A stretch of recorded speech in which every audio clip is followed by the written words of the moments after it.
and welcome to a Pot of Tea podcast, your go-to place for teas and chats. I'm your host Emma, and I am joined, as always, with one Jack Ewins. Hello, Jack. Hello. Hello to you. Do you fancy a cup of tea? Always. Always, yes. I would be concerned as to who you are if you answered no. Well, actually, it's been quite hot here, so there's been some days in the last, 2 weeks where I've actually gone, no, I physically can't drink a cup of tea because it's so hot. This always fills me with terror when it gets this hot in the UK because I'm someone who drinks tea very, very regularly and it's part of my routine and it's quite stressful when you can't. It's like that debate. Although a lot of people in hotter countries drink tea to cool down. I don't think it genuinely makes too much of a difference, really. But I just didn't feel like having something hot in my mouth. No, we're very much... I wanted an ice cream or something. Yeah, as soon as it gets hot, you get an ice cream. It's a good excuse to go get an iced coffee or something similar. I actually found in a magazine a recipe for peach iced tea, which I'm going to try making. You make a kind of peach and sugar syrup on the stove, let that cool down. Lovely. Brew some tea. Yeah, there's like a whole process. So and I also need some peaches. So, but is that a tea then? Yeah, it's a tea. So then you brew the tea and you let that cool down. Maybe that should be an episode. Yeah. Do you guys want to hear about how to make a peach iced tea? I will share. I want to try to. I sometimes want to make something and then think I can figure out in my head how to make it. So I want to try to make an iced tea myself. Did you just put a tea bag in a load of iced water? I made tea and then I let it cool down and I put it in the fridge. Not with milk, obviously. But because there was no sweetener, it wasn't the nicest. Yeah. I think I might have overbrewed it as well. It wasn't a very forgiving tea. Anywho, today we are drinking Assam. Asda's extra special Assam tea bags. Assam, everyone. The Assam tea. So, having sort of said on the podcast last episode and a couple of episodes ago as well, that I'm really interested in becoming what I would like to think of as a tea sommelier. Would be quite a wonderful thing to do. I took to Google and discovered there is such a thing. There is such a thing as a tea sommelier, and there is a course you can do in London. I need to do a bit more research, but there's one I was looking at. You start off and you become a tea champion. And then you do the next course and you're a tea sommelier. And then after that, you become a tea master. And a master of tea is something I'd quite like to put. Do you get like an official certificate? I would hope for a crown. A crown? So that's where my... crown in the shape of a teapot. Oh my God, like a fascinator. Oh, it'd be glorious. Anyway, so I was then looking into what makes you a tea sommelier. And you are, or a tea master. Wait, sommelier. Am I saying that right? No, I don't know. Like a wine sommelier. Do you know what one of those is? Yeah. Yeah, so that's for tea. I just, like, sommelier. Smelly. I was hearing smelly in there, and I was like, is it something to do with smelling? So I promise, I'm going to make a vow now, everyone. The next podcast we do, we're going to go through all of the funny big words that we're going to use, and we're going to look at the pronunciation online, because we are 3 minutes and 45 seconds in, and we've already questioned the pronunciation of 2 words.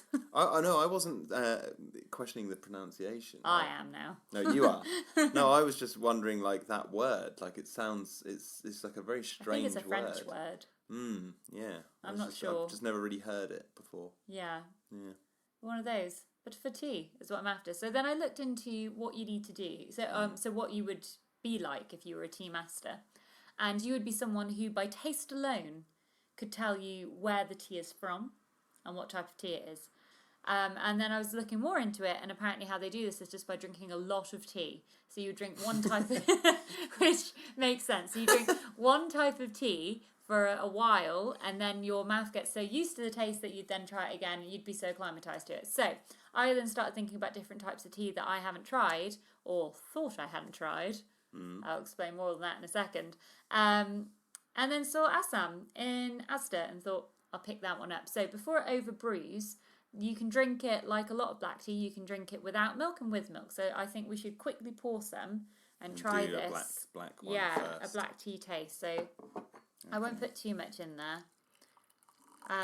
Although we could actually, but then if you put less in, it will cool down quicker and make this whole process a little bit easier. See what it's like to begin So, with. should we have a smell? Yes. You sniffed right into that. I did that on purpose. Smells like tea. It does. That's what we can compare. So, part of me wonders if maybe I'm just a natural tea sommelier, but judging on the fact that I just said that smells like tea, I feel like I still may have a way to go. That's funny because we've drunk so much tea. I was sitting here thinking when you were talking about that, what could one of us already be a tea master? And we just don't even know it. We don't know it, yeah. We're like the chosen ones on the inside. I'm going to try this So tea. It's going to be really we hot. do the test. We drink the tea and we're like, China, Japan, England. Ooh. Is it good? Yes, I think slightly over brewing. We're hitting that point. But I was saying countries because like this was brewed in China. This brewed in Japan. Yeah, that's part of what you'd be able to do if you were a tea master. You'd just be like, I know exactly where this tea's from. What do you think? I like it. It doesn't. It tastes like Assam, but it doesn't taste like am. Oh, hey, Tone. Are you lowering? Jack Ewins, everyone. It's nice. It's nice. It is nice. I'm going to try it with milk pretty swiftly after that. Mostly because, you know what? The reason we're doing this podcast right now is because I sat there thinking, I'd quite like a cup of tea. And I thought, well, let's just take this to the next level and do a podcast because I need to release one on Sunday. This does have that black tea taste that I don't enjoy. Oh, what's that? It's not really... I can't really explain it. It's not really a taste, actually. Is it bitter? Because it's bitter. That's the wrong word. That's the wrong word I was using it for taste. It's got this under the tongue taste. Oh, the fuzziness. Well, it's kind of a bitterness. A bitterness, yeah, the bitterness. It's been overbrewed. Oh dear. The tea master title is slipping away from me forever by the minute. It's slipping from you, but from me, I was hot on it. I was like, there's something wrong with this. See, I do find with bitter tea, once you add the milk, it softens it somewhat. Let me add a bit of milk, but I'm going to pour a lot more tea in. That's really nice. Now, have you had Assam before, Jack? It rings a bell. I think I might have. I think you might have. But I don't want to say yes flat out because I won't be able to record the time or place. But I swear I have had it somewhere. I've got to say, now I've had a few sips of this with milk now. It is really nice. That is a nice tea. It is indeed Asda extra special. So Assam tea is the tea leaf that you would get in an English breakfast. So when you get, I, until this moment, assumed that English breakfast tea was just run-of-the-mill black tea from the magical black tea place.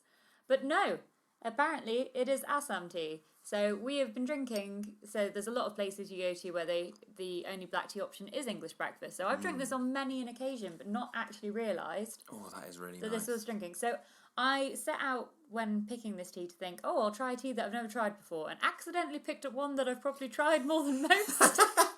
So, again, off to a sterling start. No, well, look at it this way, right?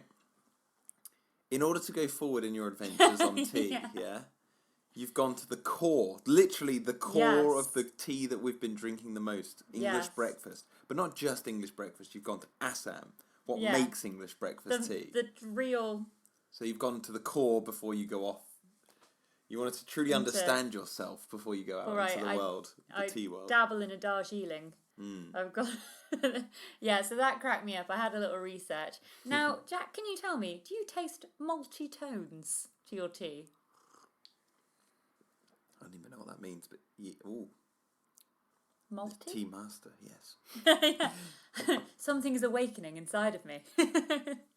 Does that mean like the taste you get at the beginning, the taste you get in the middle, and the taste you get at the end? Malty. Malt is a flavour. So Maltesers are probably an extreme sugary version of the malt flavour. Oh, okay. It's like So you're I saying don't know how to describe it other than malt. That's the best way of describing it. Is there a slightly Maltesery, sans chocolate taste to this tea? Well, let me have a look. Let me have a taste. Have a good old look at that tea. Let me have a look at the tea and see. I'll stare it down. Yeah. What do you reckon? Is that lighter than your average? No. Do you know what? I'm not going to lie, yes. Yes? Yeah, yes, I can actually taste that. But I don't know if it's a bloomin' psychological thing. Your eyes widen like I said, bloomin' on Bloomin'? on a podcast. That's as strong as a word as we'll get here. Thank you very much. My teapot is present. Yes, I do think there's a lot to be said when people tell you something has got something in it. I do this a lot with wine. I will read a wine bottle and then drink the wine and go, cherries. Because I've read the word cherries, not necessarily because I'm actually tasting it. Well, I'm trying to like... But then who's to say? Because if it is supposed to taste like cherries, then it tastes like cherries. There we are. I'm just trying to, like, be as clean as I can. Mm-hmm. Yes, I can definitely taste the malt in that. You can definitely taste the malt. Oh, yes. I should have 100%. took a photo of that. I was taking some pictures of Jack earlier because he was eating noodles that we had for dinner and reading a book, and he looked ever so artistic. It was just a really lovely image. And that was another moment. I'm in a photography kind of brain at the moment, apparently. Just then, the way you tasted that tea, the sincerity, his eyes were closed, his head was bowed. There was thought.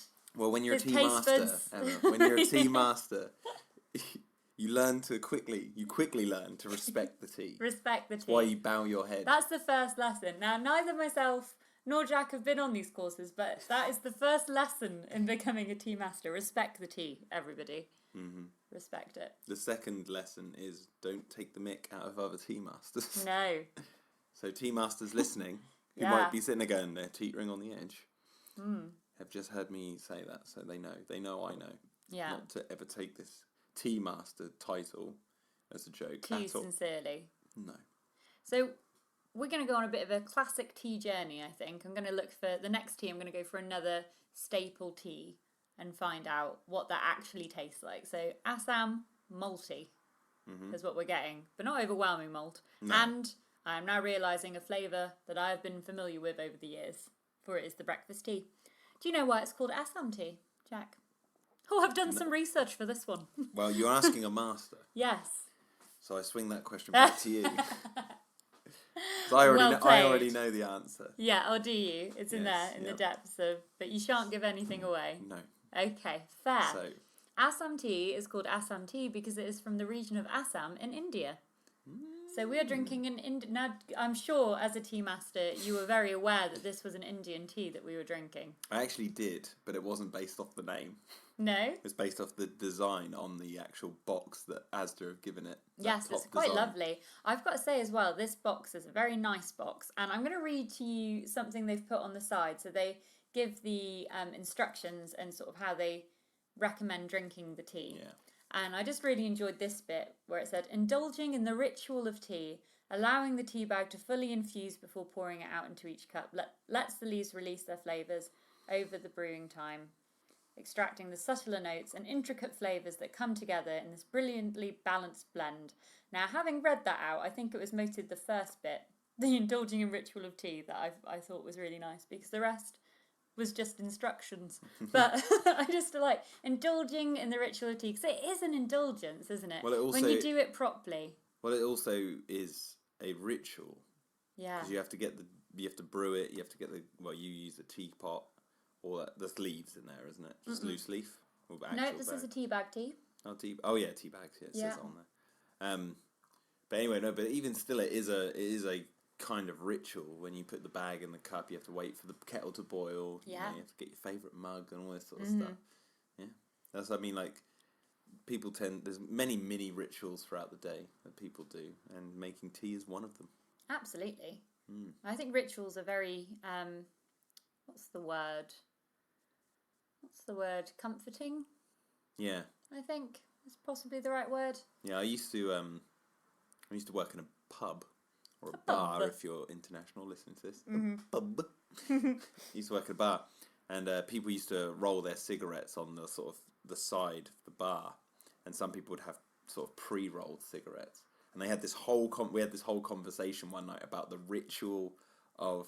They were like, why don't you just buy pre-rolls? And the person was like, no, I like crafting my own. There's something about it that's more satisfying than just buying it from a box. I totally get that. That makes sense. I found it, so I've properly read the instructions. as I just did to you all there.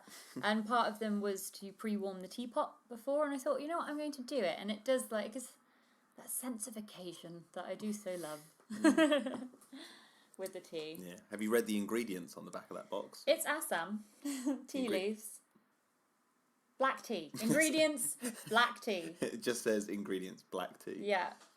It knows what it is, and it tells you.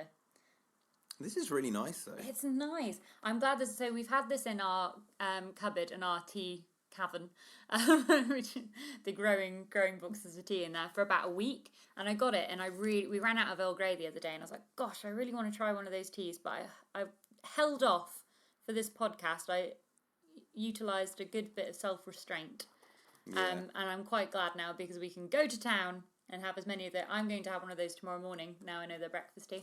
Oh, well, there you go. Here you go. It says it on here. Our Assam tea leaves are carefully selected from the finest tea gardens in North India. Yeah. This ensures the strong malty flavours that defines a classic Assam tea are captured by our blend. Each cup is bright, bold, and satisfying to the last sip. It is. I'm really enjoying this tea. I will say that I think I just, in general, prefer black tea with milk. But this with milk is very lovely. Yeah, I didn't really like it too much without milk. Well, no. I mean, it was nice, but then it had this sort of, like I said, that sort of bittery under the tongue feeling. Yeah, which we don't want. Like, no. We don't. No room for you here, thank you very much. Yeah, Assam tea. Who knew? Who knew? So I don't know what other regions tea comes from, but we're going to find out. So we're going to have to exhaust this box of tea. Well, as the master, I'll say that you have a lot to learn. I have a do I? Thank you for such insight, Jack Anthony Ewins. Thank you very much. Namaste. Namaste. Namaste. Yoga. My friend's doing it. Nicole, who was on this podcast, has been doing yoga classes, and they're lovely. They're all themed. Isn't that a wonderful ritual. Thing? Talking about a ritual, that's yoga all over. Yeah. The whole thing's a ritual. It really is. It's nice, and it's the whole concept of taking like 45 minutes for yourself to just do something. Well, you've got to lay your mat out first. Yeah. Or find a suitable spot for your mat. Yes. Wherever that might be, your living room, a park, and then you lie your mat down, get that all nice and flat and ready for you to do your yoga on. You've got that look that you get when you're about to get really cozy. Usually the cozy face the cozy face follows the thought I'm about to indulge in a ritual. I see. Yeah. I mean, if I ask you, do you want a cup of tea? You're like, oh. You're gonna get a cup of tea. That's not Emma's reaction every time. Oh. I mean, it's up there. If someone surprises me with a tea, there's generally a very gleeful reaction. I guess the tea ritual of when someone imposes that you make the tea, that's when it becomes a bit... That's less, I'm going to have to, aren't I? Yeah. Because let's face it, a tea someone else makes you is a win. That's a whole subject to go into on a pot of tea, isn't it? Mm-hmm. The jokes you tell to, like, get people to make you a cup of tea. Oh, absolutely. Guys, if you need some hints and tips, here we go. So I'm going to try some out on you now, Jack. Okay. But bear in mind, we already have tea, so we're covered. Okay, so we're covered. So there's going to be no sadness at this. So LMNOPQRS. What's the next one? Well, tea. Emma. Tea. Oh, well, thank you, Jack. I think I will. I think that's just the standard... go-to one. The one my mum always used to do was she'd sit there in the living room, she'd be watching TV when I was a kid, and she'd be sitting there going, and I'd be like, what's that? Like, she'd be sitting there genuinely looking frustrated. I'd be like, what's that? And she's like, just trying to remember what that thing is they put the golf balls on, which is like the next go-to one. That's usually it. And I think that's it. The tea. Well, the one that me and Jack employ the most is just sitting there and then very brazenly turning to the other one after there's been complete silence, going, "Oh, go on. Oh, thank you. That's so nice of you to offer to make me a tea. How wonderful." Yeah, we always do What that. a joy you are. And then there's this unwritten rule that you do then have to actually go make the tea. Yeah. Well, we've done it because not one of us has ever skipped. No. Not once has one of us gone, no, unless someone's been very cheeky. Like, let's say I turned to you and was like, "Oh, Emma, thank you so much for offering to make a tea." And you've gone, "Oh, but I've just made dinner." And then I go, I'm making the tea. I do play that card a reasonable amount. You sometimes make dinner. Sometimes? Well, I mean, you sometimes make dinner and then that joke's made. Yes. Yeah, I'm not saying every time. It's not every time that joke's made after dinner. Yes. But what I'm saying is, like, then that's when the person who made the... there's complicated rules here. The person who did the whole, oh, go on then, make us a cup of tea. Then has to go make the tea. Then actually does go make it, so... How do you, people at home, how do you decide who makes the cup of tea? In a jokey way. Like, Do you have way. a joke? Have you got any good ones that you could send to me on Pod of Tea and then on Twitter or Instagram, and then I will try them out on Jack and then see if they work? Do you let me know? I'm going to be the guinea pig. Yeah, Jack will be the guinea pig, and I'll let you know if you're wait. So you can no longer look at the Pod of Tea Instagram and Twitter for the next week. Okay. Well, from Sunday. I'll say I don't really look at the Twitter because I got rid of the app. You did get rid of the app, yeah. Yeah. Which is fair and right. Clearing I'm going to have head. some more of this. Do you want some more? I will, yes. So, do you get an Assam tea, guys? So, yeah, so the plan is... So, if you, like me, did not know what Assam was really like or about, you're on to a good bet here, because I'm going to get some other teas like Darjeeling, the ones that you hear the names banded around, and I don't always 100% know. I don't think I've ever tried Darjeeling. No, I don't think so either, but perhaps it's English afternoon tea all this time, and we didn't know. Yeah, it's just Earl Grey. We're gonna find out.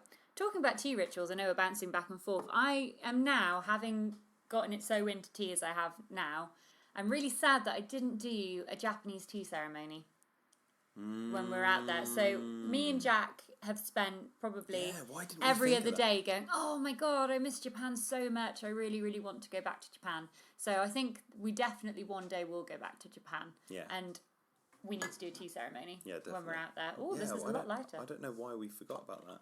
I think we kind of like ummed and ahed over it. I mean, we did quite a lot, didn't we, when we were in Japan? It was an action-packed... Oh, we're out of tea. That's okay. We're out of tea. I'm sure you can all feel the pain. That's going to be very milky, Jack, because I put the milk in. That's fine. What did you put? Emma? The tea is brewed... Oh, here we go again. You put the milk in first? The tea was brewed in the teapot. Who would do that? You! And you, apparently. Yeah, and me. Guilty as There was already tea in my mug. There was. I get what you're doing, but that is a milky tea now. This is gonna. The only problem with it being a breakfast tea is that it has milky. caffeine. So is it really? You've ruined my tea. No. Shame on you. Shame on you. Yeah, this tea is going to keep us awake now because it is caffeinated. It is for breakfast time, which is good for you because you're going to go do some drawing after this. I am. Some I'm more doing drawing. Some painting until the wee hours of the Jack morning. is a painting machine at the moment. Have to be. Yeah. He's a one-man band making a cartoon. Yeah. Well, it's because I decided I wanted to make a cartoon where every frame is like, looks really good. Like, I was watching loads of like old cartoons, like from the 80s and 90s and stuff, and they really skimp on the old animation in the backgrounds. Like, you know the classic cartoon ones when characters are running along and the background repeats? There's one for you. So they just repeat the same bins go past like 12 times, whatever. You usually get that in like, early 80s, late 70s cartoons like Scooby-Doo and stuff. But like, even in the 90s, like some of the cartoons you'd watch on TV, they really skimped on the animation. So I thought, well, I'm not a fully animated person. This cartoon has some frames that don't have any animation at all. Quite a lot like some Japanese animation. Yeah. It just won't move at all, but yeah. Except just for the mouths. But the idea is, I thought, well, if I'm not going to be spending all the time on the animation, I'll spend a lot of the time actually making the frames look really good. So then that's like the sort of balance I'm getting, you know. So I like that balance because you can pause. If you watch episode 1 of Dino Defenders, it's on YouTube, you can pause it and then you can see in every time you pause it the amount of detail that's behind it. It's really nice. It's like a moving comic book. Yeah, that's the initial idea. Yeah. So like, and it's also, because I spend so much time doing detail on the frames, there's lots of stuff hidden in each frame. Or not every frame, but like there's stuff hidden in there because I've spent the time to do it. So which is great. I mean, talking about the older cartoons and how they were quite quick. I remember when we went to the manga museum in Japan again, I was reading stuff where they were saying, because they turned the manga into anime. So the manga's the comic, and then anime, animation. Yeah, that is the right way around. And they were so popular, and they had to churn them out really quickly. So a lot of the tropes in those styles came from them wanting to rush the cartoons out, as opposed to it being like a artistic choice. But then it becomes an artistic choice. So a lot of those, again, like if you look at the animation, there's not actually much animation going on at times. It's very clever because it makes you feel like there is actually animation happening. Your brain fills in the blanks, doesn't it? Yeah, Pokemon was very good at doing this. I remember when I was a kid watching the first sort of series of Pokemon on TV when it came on. And that was sort of...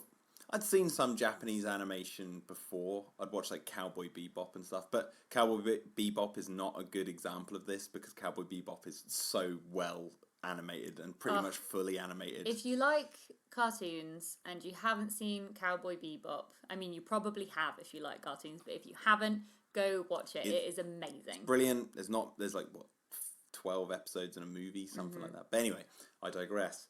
But like... watching Pokemon when I was growing up, I was like, hang on, they're not really moving at all. Like, there's some mouth movements and that's it. But it's weird I think why that went from a, what did you call it? You called it wasn't an artistic choice, but then it became It was like one. A necessity, yeah, just to get the speed.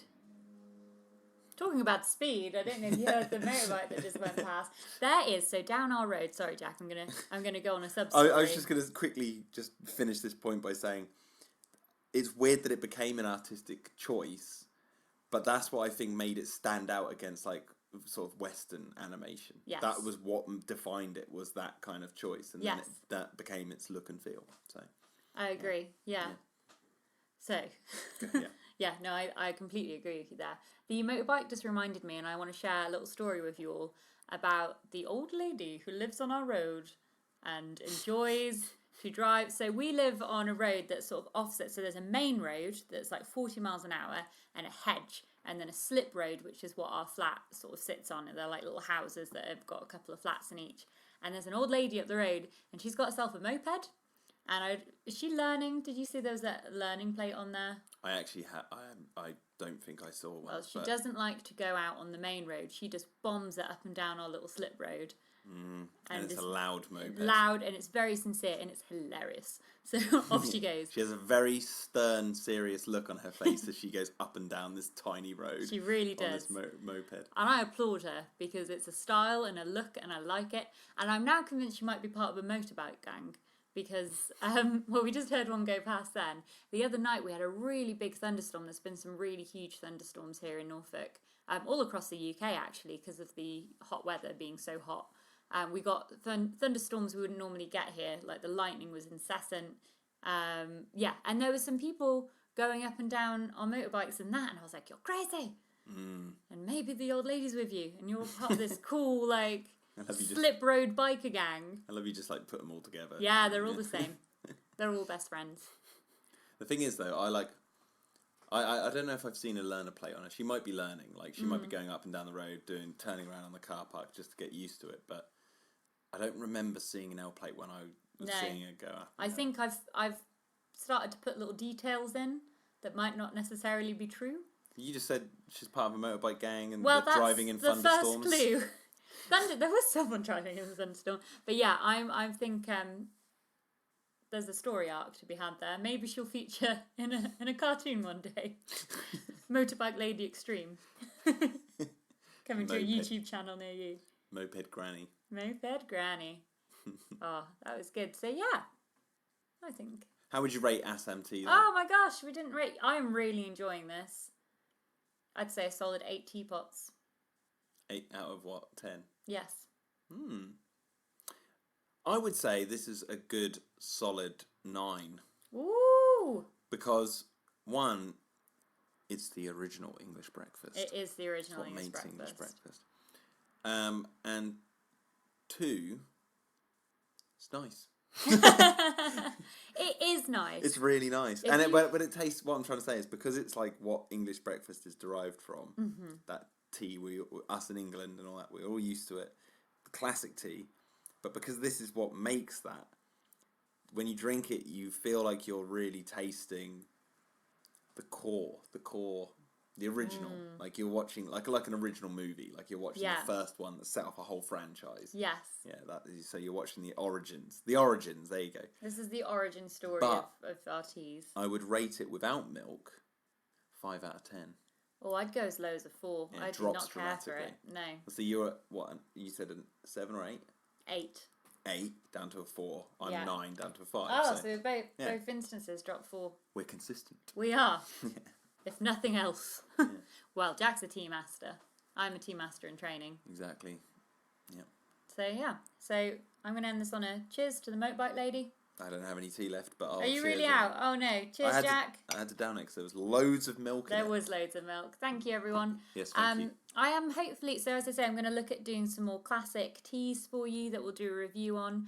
I also should have a couple of new guests on the podcast soon if I can figure out how to do remote talking. And if I manage to get this mic thing. So yeah, so there should be some more guests. So I'll get some guests on here and just find out how they like their teas. Well, you might be taking this podcast abroad. Yes, well, I'm going to Canada in a couple of weeks. So if I can find a way of recording out there, which I think I will, hopefully we'll have one Miss Rebecca Felgate back on the podcast and my sister Alice. And anyone else I bump into who enjoys a tea in Canada. So will that be all 3 of you, yeah? Hopefully. Yeah, that'd be cool. Which would be really nice if they're up for doing it. It is my sister's holiday and my holiday. And Becca's holiday when we steal her away from her job. I'm sure you'll be fine. I think we'll find some time. So, but yeah, thanks for listening, everyone. Please do rate and subscribe and like and all those sorts of things on iTunes, Podbean, and YouTube. And do let people know if you know someone who likes a cup of tea or two people just like listening to two people talk about tea. Send our podcast their way because I'm really enjoying it. It's really fun. It is good fun. Yes, so I just like drinking the tea. Yeah, we're all here for one thing, and that's the tea. So yeah, over and out. See you in a bit.